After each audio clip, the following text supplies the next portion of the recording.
Hello, my name is Dr. Joanna Kujawa, Joanna for you, and I would like to welcome you to a very special course on the Goddesses of Eros and secret knowledge. And we are going to discuss why it is important to uncover the Goddesses of Eros and secret knowledge for us individually and collectively. So first of all, each of the modules that we are going to discuss will have 3 videos. One video would be basically the experiential, historical, and mythological context of the Goddesses of Eros and secret knowledge. The second one will be a guided meditation, and the third one will be structured journaling. And I will guide you throughout the process. So what we are going to discuss in Module 1? First of all, we'll try to answer a very difficult question: what is Eros and how it plays itself out in our lives and in our relationships, because it is a very tricky question. Then we are going to look into modern testimonies of sexual alchemy, because in the process of discussing Eros, we are going to also discuss sexual alchemy and how it is different from a sexual act.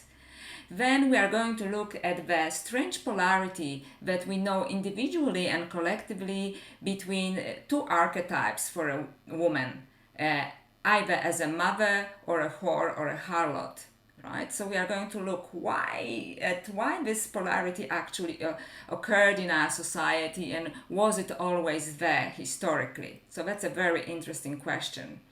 Then, as we are asking this question, we are going to learn that goddesses originally were seen not only as the givers of life, biological life, but also givers of life as capital L, which means spiritual life, in esoteric traditions of all religions that later were repressed. Then we are going to look at the early examples of the goddesses who fully embodied spirit and eros. So they were not portrayed in this polarity or division between eros and spirit, but rather embodied both of them.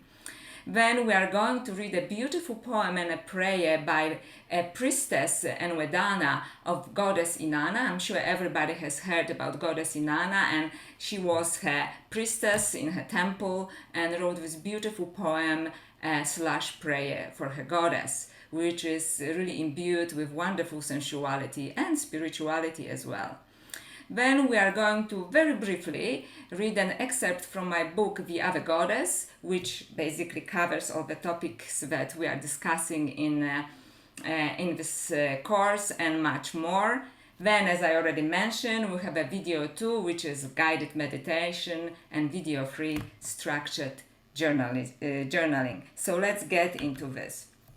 So, I think that we all agree that in our society there is this very common distinction between spirit and sexuality, and especially in films and even in literature, sexuality is always, and in the news as well, sexuality is always portrayed in a very dark way or in very animalistic way. As one of the authors that I'm using here, Eva Pierrakos, who was also a great clairvoyant, was saying, very animalistic and a dark side of sexuality. And I'm not saying that it doesn't exist, I'm just saying that it is the highest time that we switch our focus on the positive side of sexuality and how can it actually lead us to spiritual liberation, and see the beautiful examples of the goddesses and women in the past who embodied this archetype. So that's why I think it is very useful to make this distinction between sexual impulse, erotic connection, and sexual alchemy. And these three different things are not necessarily very clearly delineated.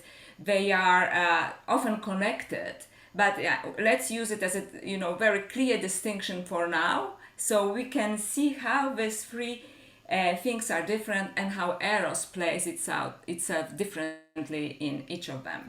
So what is a sexual impulse? I'm going to read this definition and elaborate on this, so I will kind of unpack it. So sexual impulse basically is a strong sexual and only physical attraction, which is no doubt enjoyable and there is nothing wrong with it, but it's rather meaningless spiritually. We do not necessarily feel that we have grown spiritually, that something was added to our life as a person. We just felt this great chemistry. So already here I want to make a distinction that great chemistry is strictly physical. We are not talking about intellectual chemistry or emotional chemistry. In this context, I mean it strictly in a sexual sense. So two people, sometimes they may know each other well, sometimes they do not know each other at all, and there is this very sexy attraction between them, and as I say, there's nothing wrong with it. I'm just saying that there are certain limitations to this attraction, right? So there's no real desire to know each other deeply, and there's no real depth to this experience. It's just a physically extremely enjoyable act. And when I was collecting testimonials for my book and for this course, very often women and men told me that you have this wonderful sexual experience, and then you cannot even remember the name of the person, and you don't even want to remember because it was just that, this physical connection or physical enjoyment.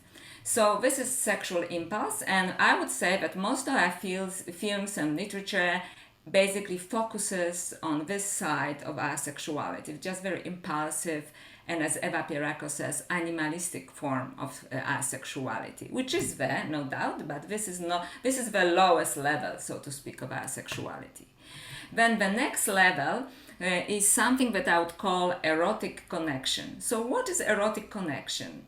Here, this erotic connection is not only focused on sexual attraction, but also has a imagination in play. So that's why I said mostly based on the play of imagination, because it is connected somehow with a sense of existential mystery. We want to know who we are, what does it mean to be in love, and we are looking for this searching for the eternal flame in another. So basically, in some ways, it is a very romantic longing for a deeper meaning in life, but it's also imbued with sensuality and sexuality and the need to find, the other and join in erotic union with another, believing that it somehow enriches us on a deepest level, both emotionally and spiritually, and also the other person.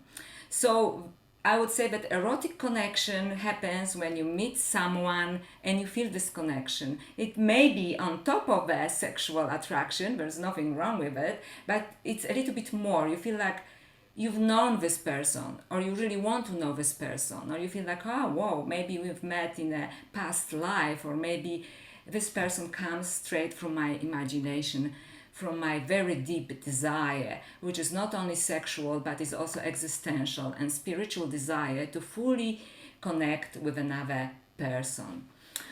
So that's why I love this representation of erotic connection and also sexual alchemy, because it shows, energy moving through the both bodies, right? So it's not only sexual. Now, sexual alchemy is really the next step to erotic connection, because it includes erotic attraction, but is predominantly focused on the desire to deeply know another.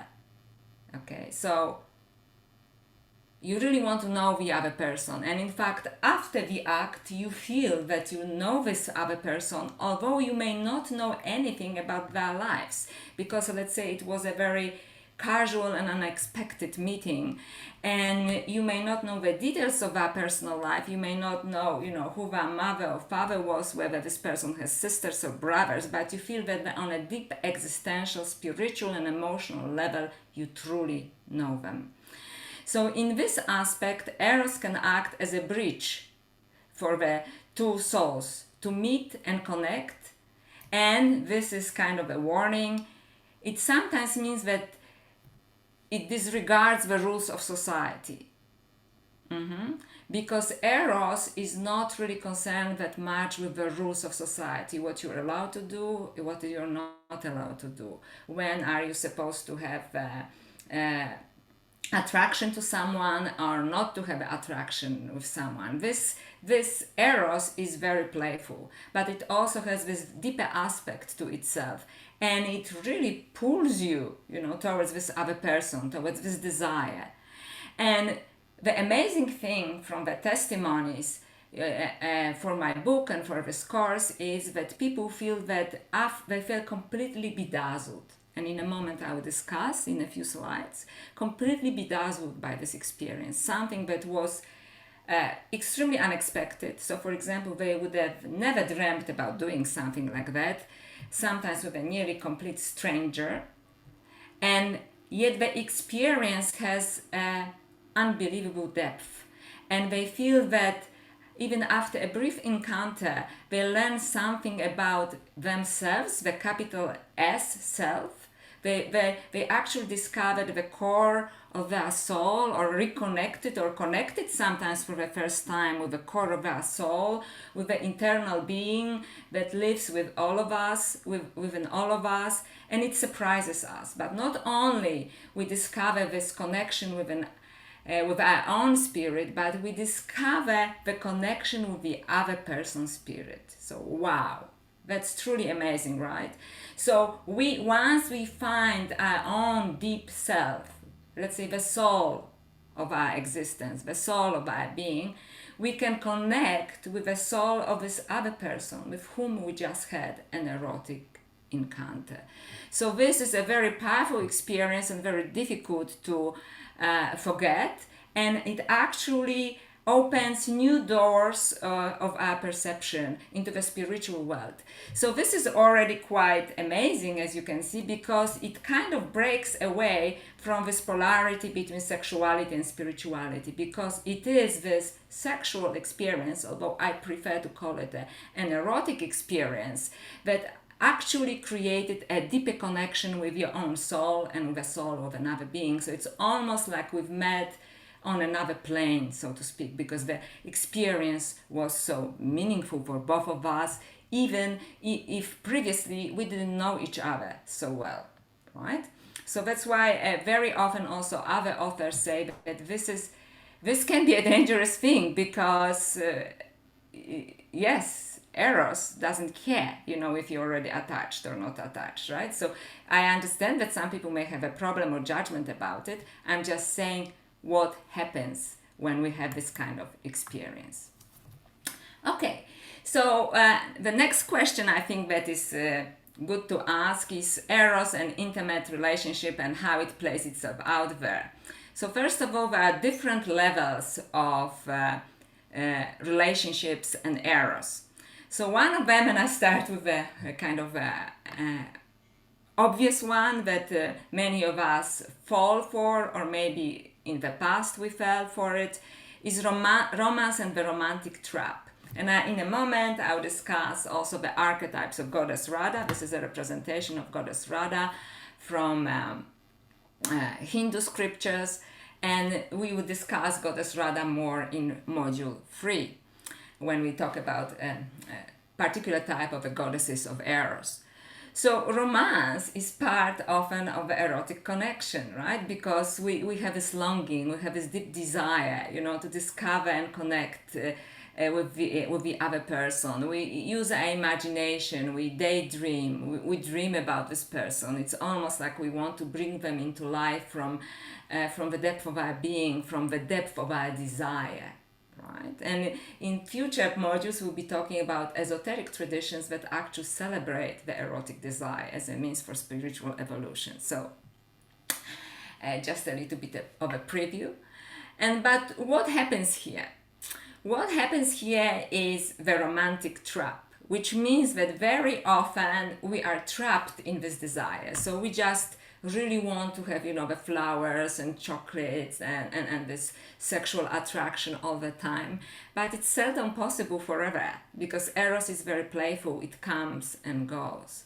So what happens in this kind of situation when people are really attached to this romantic high, right, to this romantic high, to this desire for this erotic connection, it is that they cannot move to a next stage of relationship, whatever it is. I'm not saying that there's only one stage after romance, like marriage or, or breakup, but to whatever it is, they cannot move on.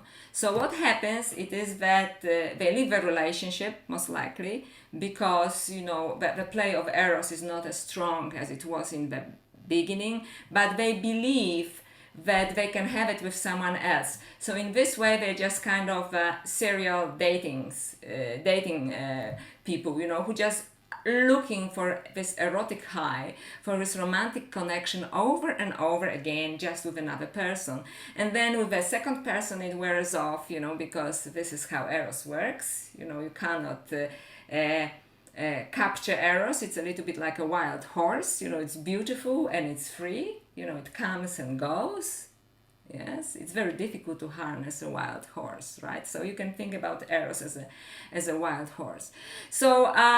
So then they just constantly move on from one relationship to another because they want to be in this state, this wonderful state of being in love, in falling in love and really desiring someone all the time, and also, to be desired all the time. That's very attractive, to feel the desire. But then, very often, and especially for women, the desire to be desired, so to speak, becomes a trap, because then you lose yourself. You lose who you are. You just want to play the part that you think your romantic partner fell in love with when you met for the first time. So you start to play a part and you move away and more from yourself more and more, because you are not authentic anymore. And most people don't even sometimes know, who is the authentic self, because, they want to play this romantic role. So they almost like we want to parachute ourselves into the imagination of our lover to see, what is it that he sees in us that he finds so romantically attractive and erotically attractive, and then, we want to play this part over and over again. But this doesn't work like that, because it is like replaying an old movie, an old tape over and over again. And who wants to see the same movie over and over again? Okay, if it is a really great movie, if it's a really sexy movie, maybe a few times, but not for a lifetime and not for a long time. And also, there is no growth there. So, as I said, I will just very briefly cover the archetype of Radha here, which we discuss in more depth in module 3.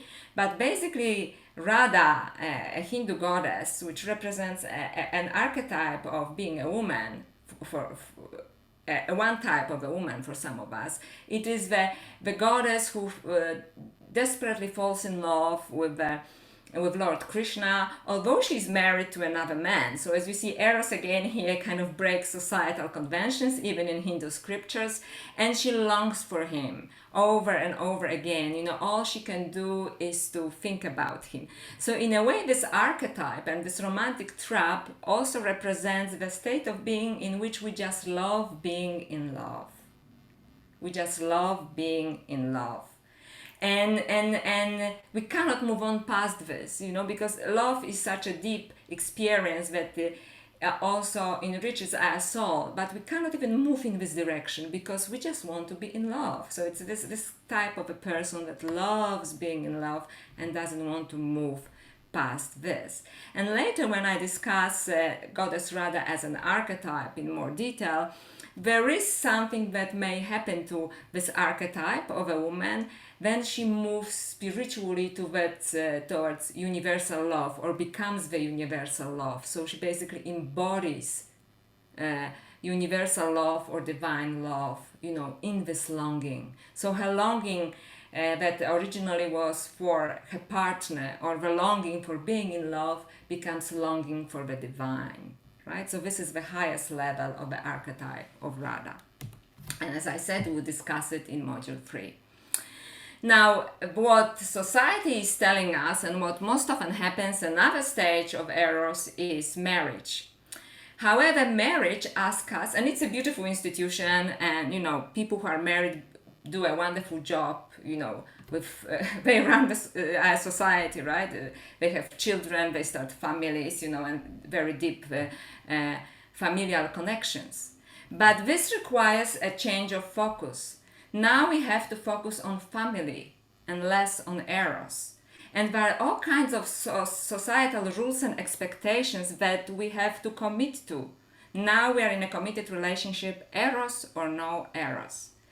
And very often when I teach this kind of workshops, or even when I was writing my blog or writing my book, people were asking me how we can hold on to eros in marriage. Because it is so difficult to hold on to eros in marriage. In fact, I will stop right here. It is almost impossible to hold on to eros, period, marriage or no marriage. As I said, it is a little bit like trying to harness a beautiful wild horse. And then suddenly this horse is in the wild horse, there are fences everywhere, and you just want to jump and run away. So this is very challenging, so people can be very deeply in love and do very important work for their family and society in general, but they feel that something sometimes is missing in their relationship simply because, and it's a natural state of being, their focus changes, right? Their focus changes. Now, another topic, and I do not want to really elaborate too much on this, is the dangers of eros, because this is already covered, in our society ad nauseam. People talk about the dangers of eros and the dark side of eros all the time. But I just want to make sure that we understand that I also understand that this is often the case. And where does it turn? It turns into obsession and addiction. So it's obsession to addiction to the original high. And, many poets wrote about it, many writers wrote about it, and sometimes it can even turn into pornography, which, has nothing to do with eros, really. It is pretty much very animalistic. It goes even below sexual impulse, and it's very unhealthy. So obsession and addiction to the original high, right? So when people not only become like people who date, one person after another to stay in the original high, but also look for more and more intense experiences with sexual partners. So, for example, in France, there was this poet Charles Baudelaire in the 19th century whose, for example, main muse was a beautiful prostitute, and he writes about it all the time. But also, interestingly enough, he said how she brought him closer to the spiritual skies. That's really interesting, right? So even he had a glimpse of eros in sexuality. However, this is a dangerous situation, right? So obsession and addiction, we don't want to go there, right? But this happens only if we are addicted to this one phase of eros, that gives us this original high. So I just want to say that this does happen, and I'm not blind, and I'm not saying that doesn't happen. It does happen, and you don't want to go there, right? Because you lose yourself again. You lose yourself in this desire, but not the way that Goddess Radha got lost in the desire, that she just loved being in love. But you look almost unnaturally for this constant sexual high, right? And this is where I think, sex shops come to play and so on, because people try to somehow find in a very artificial and mechanical way something that is actually divine and spiritual, as eros is, I would argue. And then the most beautiful stage of relationships is sexual alchemy, because sexual alchemy allows us to grow spiritually and requires us to expose ourselves completely to another.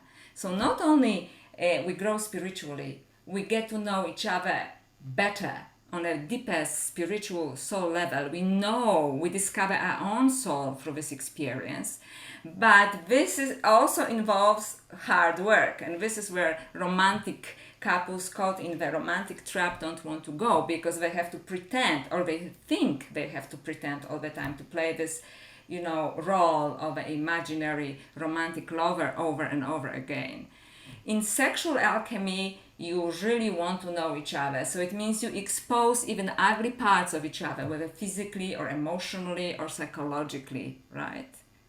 And it is a safe place for you to do this. You have these difficult conversations, And I think that the most common thing that happens for couples is that they avoid difficult conversations, especially when the relationship is very intense, because they are afraid they can lose the lover, that they can lose the relationship. When in fact, and I spoke to many people, and I know it from practice, difficult relationships take difficult conversations take us to a higher level in our relationships. So we do not pretend anything. We are completely exposed to another. And I am telling you, very few people are willing to do this. And what Eros is asking you basically to do it is, are you ready for this? Are you prepared to completely expose your body and soul to another being? And are you ready to accept your lover in his body and soul and in his ugly parts as much as in beautiful parts? People who are in a romantic trap cannot do this because, as I said, they play a romantic role, which is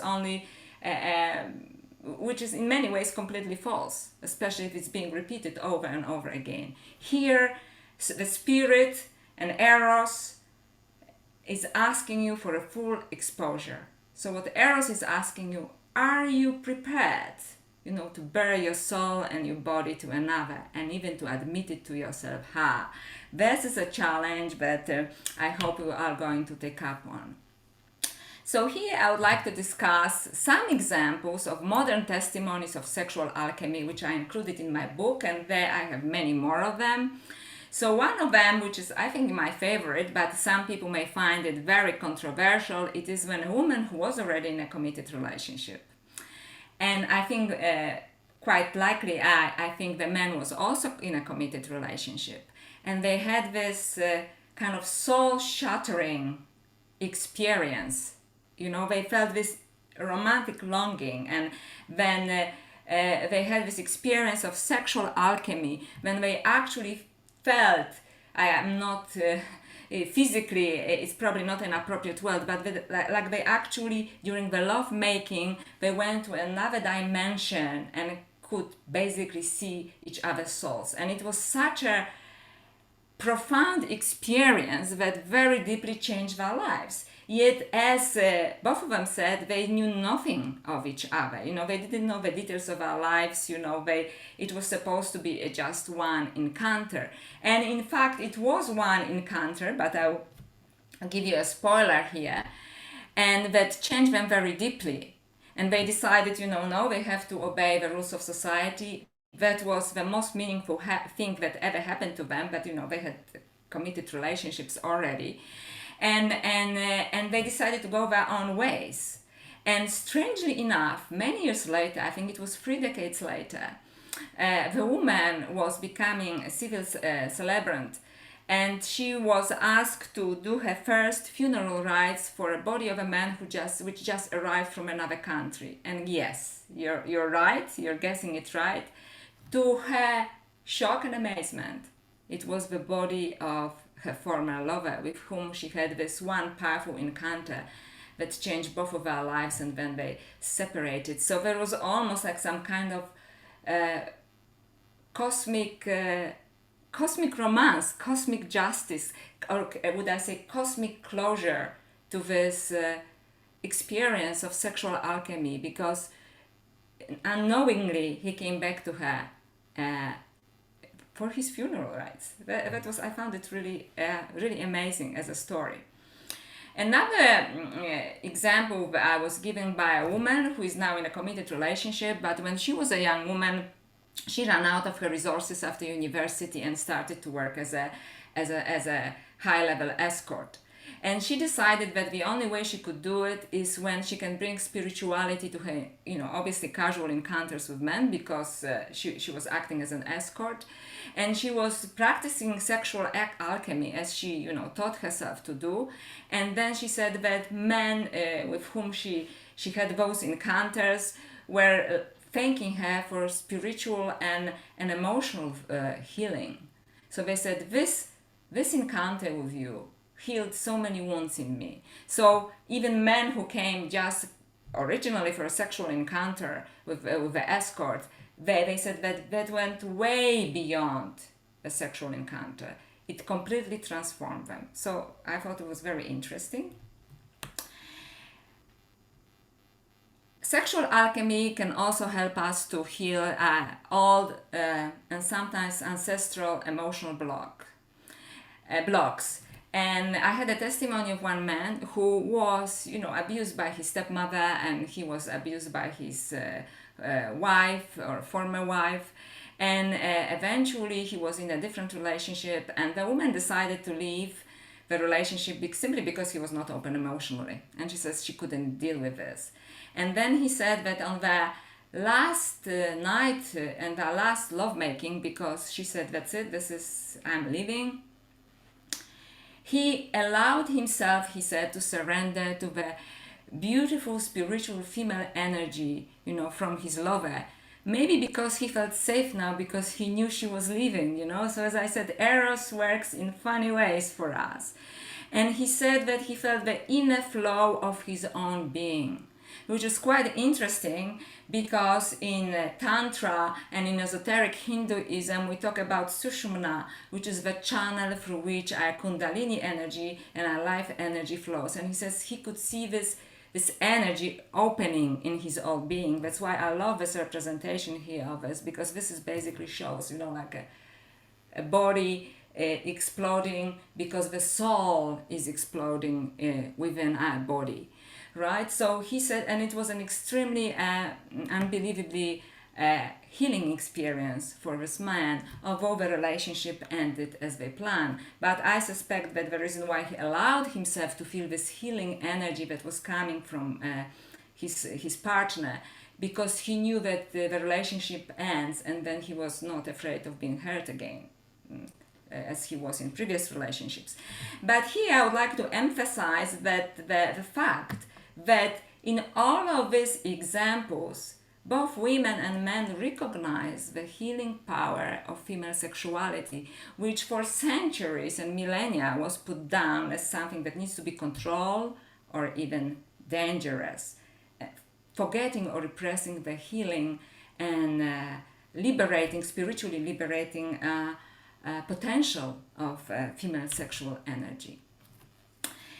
And then it brings me to our next topic, which is basically the polarity that we experience in our society and individually, both women and men, and I'll discuss it more in a moment. And I like to use this example because simply when I was a little girl and I was brought up as a Catholic, I would go to church and I would see these two representations, and I was looking for archetypes, what does it mean to be a woman?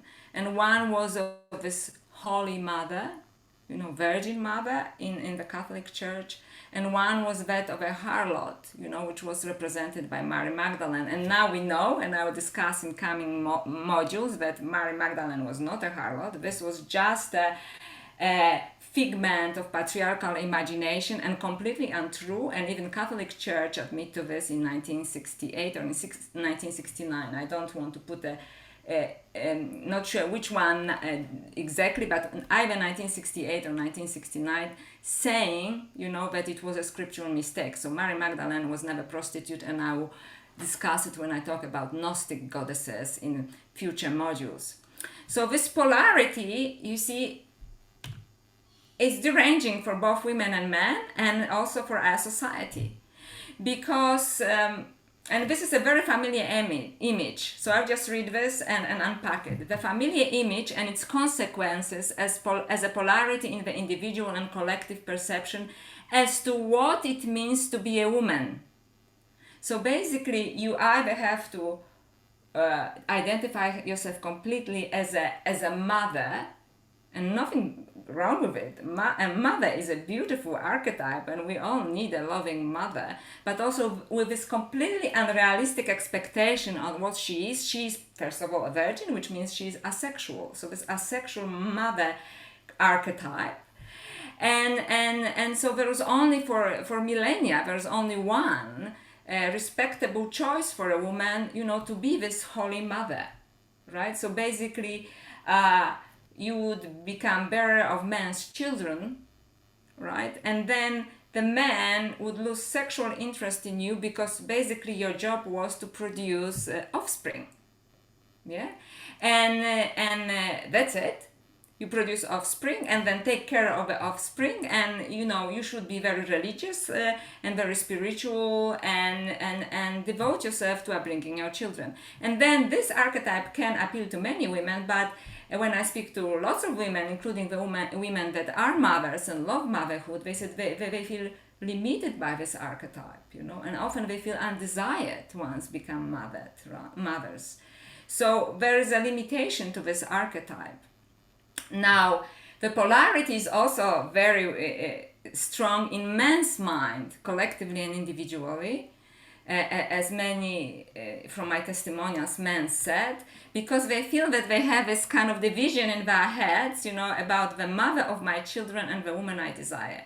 And you can see how destructive it is actually to the institution of a family, because there's a mother of my children and she's this holy woman, and she is religious, but I actually do not have any interest in her apart from the fact of her being a mother of my children.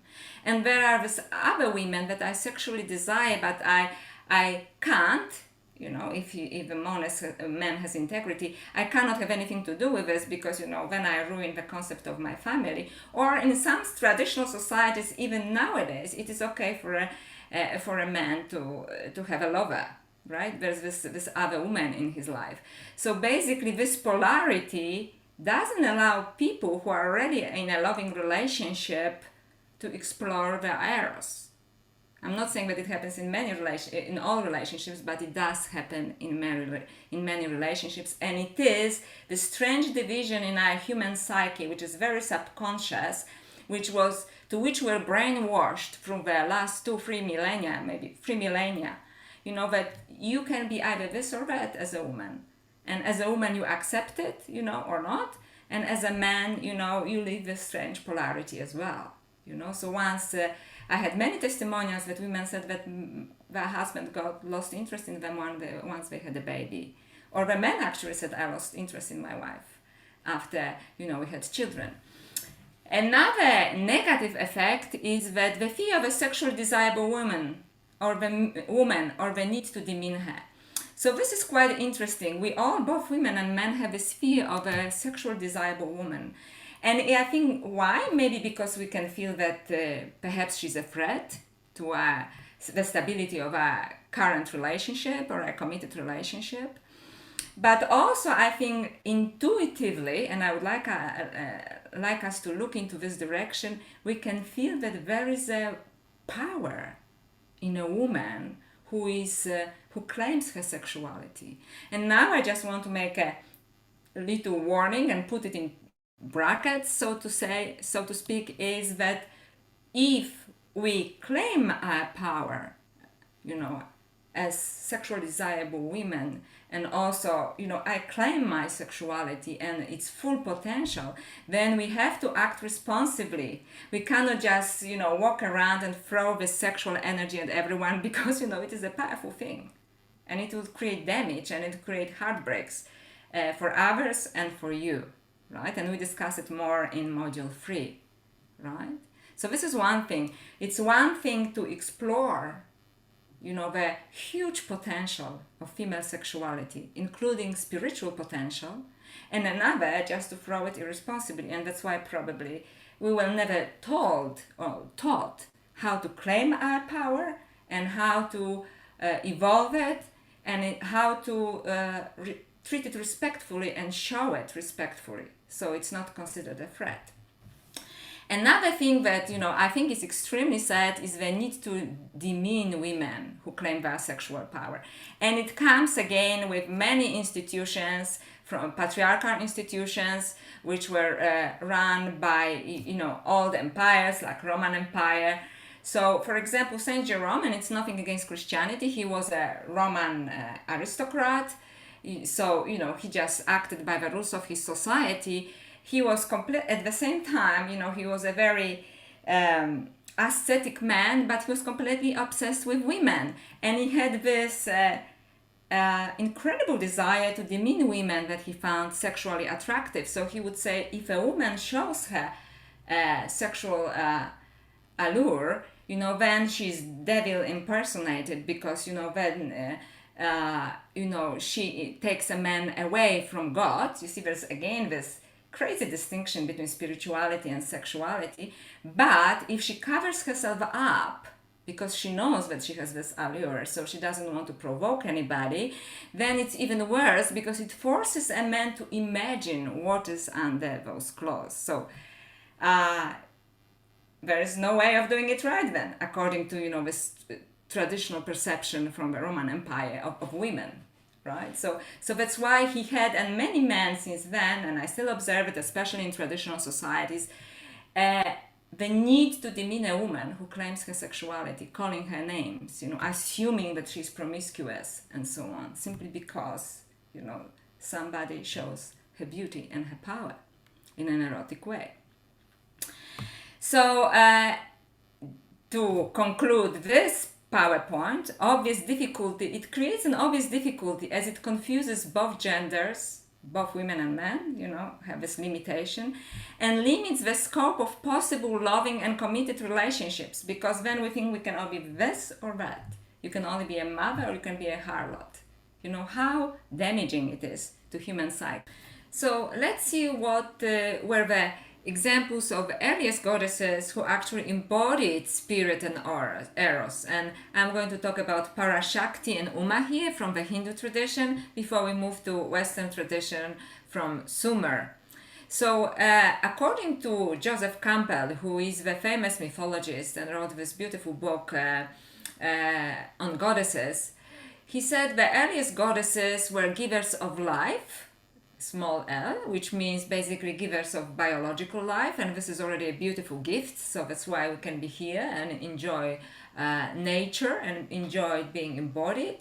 But what we were not told, and what was forgotten, perhaps on purpose, that goddesses were also the givers of life, capital L life, which means goddesses were givers also of a spiritual life.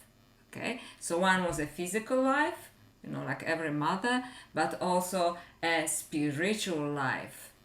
So in fact, Joseph Campbell was arguing that the phrase virgin mother has nothing to do with sexual purity, but rather represents the second birth that woman gives, which is the birth of a spirit or spiritual awakening that she conveys to humanity. And I would like to speak very briefly about goddess Uma here from Hindu scriptures, from the very early Vedas, which are part of the Hindu scriptures, written around 800 before Christ, but the oral tradition was much longer. And in this Vedas, the Kena Devas, she's described not only as beautiful and sensual, but also the giver of wisdom, and especially spiritual wisdom. And in fact, it is her who answers the questions about the nature of existence, the nature of the universe, and the nature of spirit to a young god. Later on, these roles were reversed. So it is not necessarily important who is teaching whom, but what I'm saying here, that there was a conscious change of the narrative, so to speak, which I'm going to discuss in this course. That the goddess was at the center of both physical life, biological life, and her sensuality, but also the giver of spiritual wisdom, which later was reversed, and the goddess was left only with being as a giver of a biological life, but not as a spiritual life, and this power was given to a male god or a young male king. So very often archaeologists are talking about matriarchal societies where women were the focus, of the society, but they speak only about women as givers of biological life, while matrifocal society is the society which honored and gave a primacy to the concept of a goddess, which includes both body and soul, life and spirit. And this primacy of a goddess and the matrifocal focus of society change in different regions at different times after warrior invasions. But these matriarchal societies were actually, feminist scholars say, matrifocal, which means focus on the goddess. And not only on her as a giver of life biologically, but also as the giver of spiritual life. Now, another goddess now from the Western tradition is from Sumer, which goddess Nimna, which we know her at least for 4,500 years.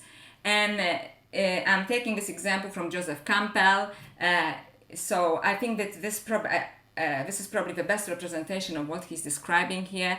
So basically he says that in ancient tablets from Sumer, the goddess is the one that has a symbol of the sun over her head, which means she's the primary deity. When the man has horns, which is different, it was reversed, which means he reflects the sun of the goddess, which means it's a kind of moon sign.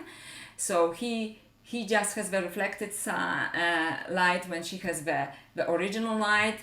And then in this, they sit in front of a tree of life, which is extremely symbolic, and the goddess extends her hand and offers the fruit of life and fruit of knowledge from the tree of life and the tree of knowledge to the man.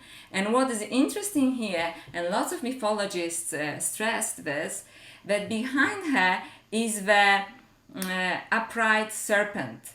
And there are lots of questions, what the upright serpent represents, which was later demonized, of course.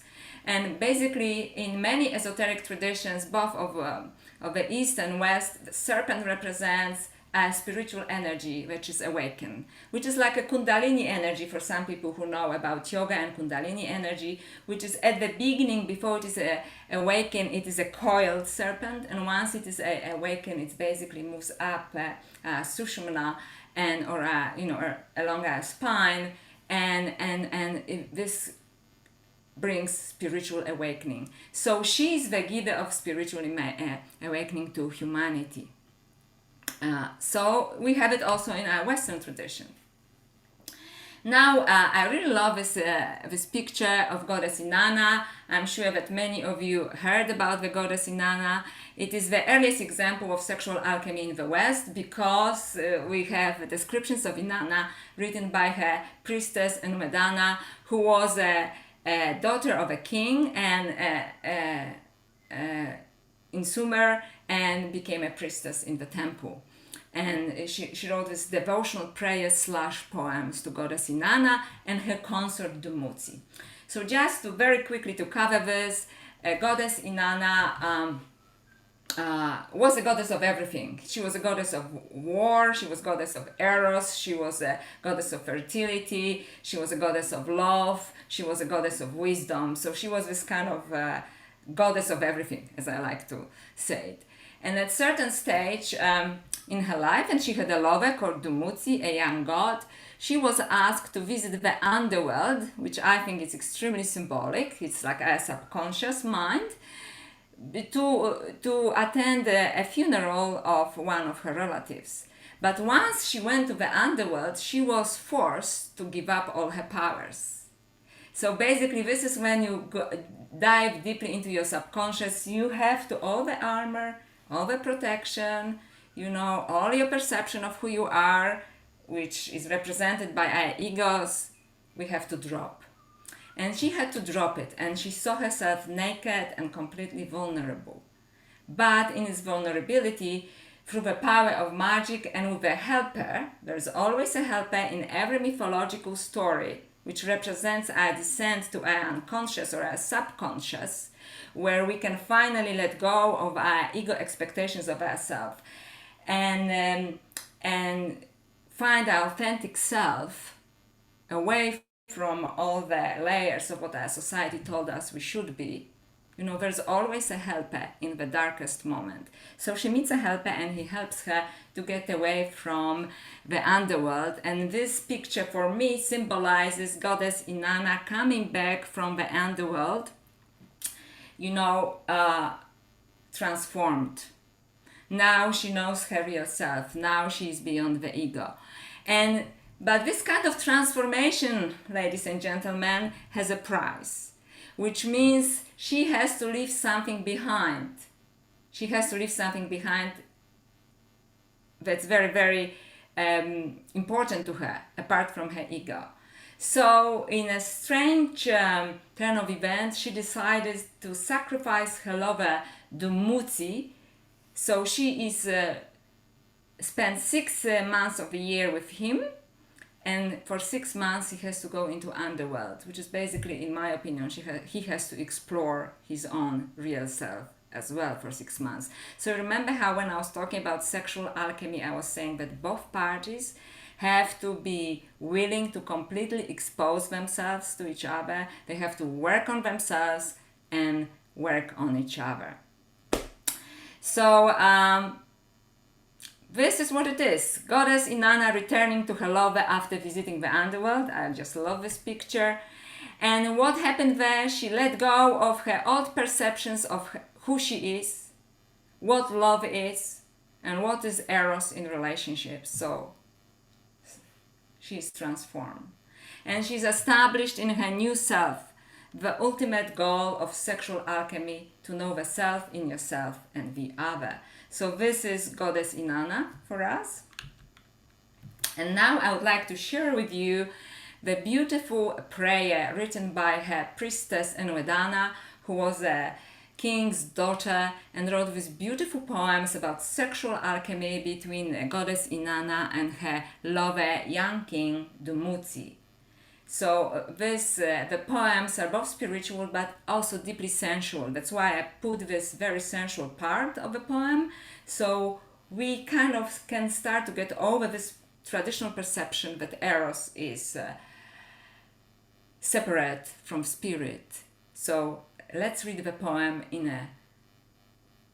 as we would read a prayer. My vulva, the horn, the boat of heaven, is full of eagerness like the young moon. He watered my womb. He smothered my black boat with milk. He caressed me on the bed. Who will ply my vulva? I, Dumuzi, the young king, will plow your vulva. So let's pause here for a moment. Isn't it just beautiful? And when we are talking about reclaiming female sexuality in this course, I want you to focus on the beautiful description of women's body and her sexuality. My vulva, the horn, the boat of heaven. Isn't it beautiful? The boat of heaven. It's full of eagerness like a full moon, like the full moon. You know, there's no judgment, there's just beauty, there's just a longing for the beloved, for the joining of two bodies and two souls.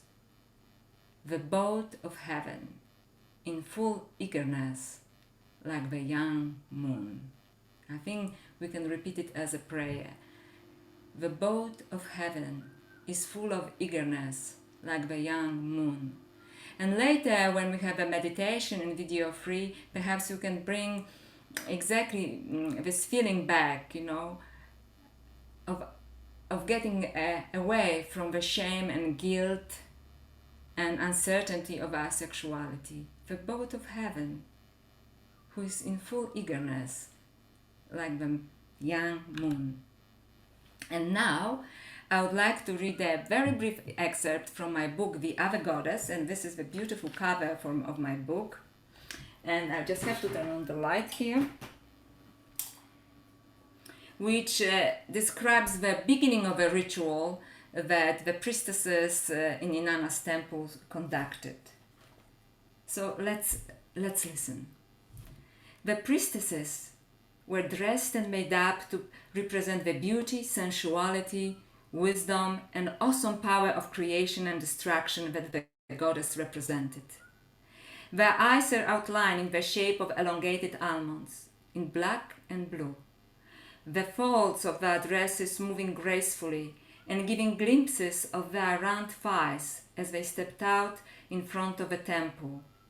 The crowds held their breath as the priestesses walked along the line of men and with a gesture of our hands signal the ones they chose.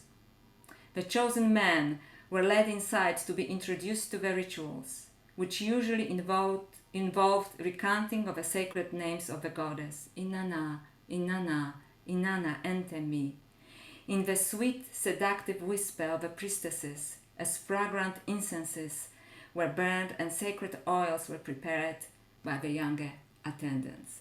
And after that, I give a more intimate description of the most intimate part of the ritual. So I hope you enjoyed that.